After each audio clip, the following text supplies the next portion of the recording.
अंकिता और विनय एक ही कॉलेज में पढ़ते थे।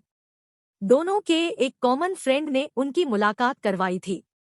पूरा ग्रुप साथ में घूमते फिरते खाते पीते रहते थे। पर अंकिता और विनय की नजदीकियां बढ़ने लगी।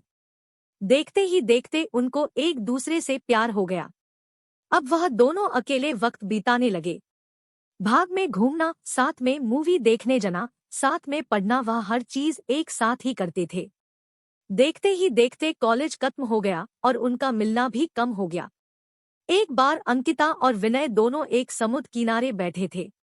अंकिता ने विनय से कहा, अब तो हमारी कॉलेज भी खत्म हो गई है, अब हम एक दूसरे के साथ वक्त कैसे बिताएंगे, और अब जल्द ही मेरे घर वाले मेरी शादी करवा देंगे। विनय ने उसका हाथ पकड़ते हुए कहा कि अंकिता, तुम चिंता मत करो, मैंने एक दो कंपनी में अप्लाई कर दिया है, बस कुछ ही दिनों में मैं अच्छी नौकरी पर लग जाऊंगा, फिर हम अपने अपने घर में बता देंगे। 2 हफ्ते बाद ही विनय को अच्छी कंपनी में नौकरी मिल गई, जैसे कि उन्होंने तय किया था। उन्होंने अपने अपने घर पे बता दिया। विनय की माँ तो मान गई, पर उसके पिताजी नहीं मान रहे थे। और यहाँ अंकिता के घर वालों ने तो साफ साफ इनकार ही कर दिया था। वह दोनों बहुत परेशान होने लगे कि अब क्या होगा, कैसे वह अपने घर वालों को मनाएंगे।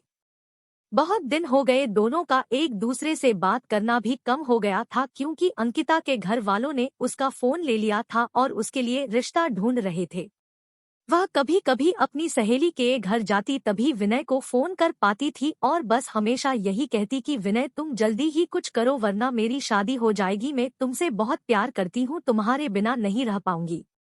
विनय भी उससे हमेशा आश्वासन देता था, पर उससे भी नहीं समझ रहा था कि वह क्या करे, कैसे अपने घर वालों को मनाए। यही सोचते सोचते वक्त बीतते जा रहा था। दोनों बहुत परेशान रहने लगे। विनय घर पे न कुछ खाता था न ही बात करता था, बस पूरा दिन शांत शांत रहता था। यह देखकर उसकी माँ से रहा नहीं गया और उसने अपने पति को समझाया कि मुझे मेरे बेटी की खुशी से बढ़कर कुछ नहीं है, और अब अगर उसकी शादी होगी तो अंकिता से ही होगी, आप कल ही उसके घर जाके उसके माँ बाप से बात करो। अगले ही दिन विनय के पापा अंकिता के घर गए और अंकिता के माँ बाप से बात की और उन्हें समझाया कि हमारे बच्चों की खुशी में ही हमारी खुशी होगी। मेरा बेटा एक अच्छी कंपनी में काम करता है और उसकी तनख्वाह भी अच्छी है, वह आपकी बेटी को खुश रखेगा। विनय के पिताजी की बात सुनकर अंकिता के माँ बाप मान गए और शादी के लिए राजी हो गए। विनय और अंकिता की शादी धूमधाम से हुई। दोनों बहुत खुश थे। वह अपने हनीमून के लिए शिमला गए।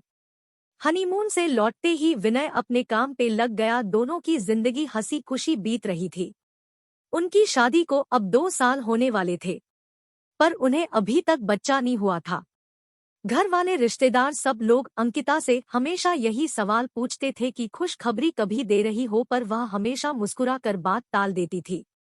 विनय और अंकिता भी बच्चा चाहते थे, पर उन्हें हो नहीं रहा था।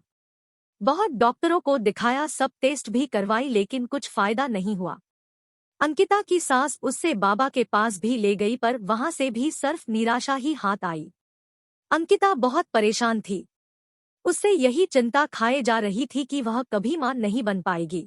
नेक्स्ट पार्ट देखने के लिए हमारे चैनल को सब्सक्राइब करें और नेक्स्ट पार्ट का लिंक इस वीडियो के डिस्क्रिप्शन में है, वहां जाकर देख सकते हैं।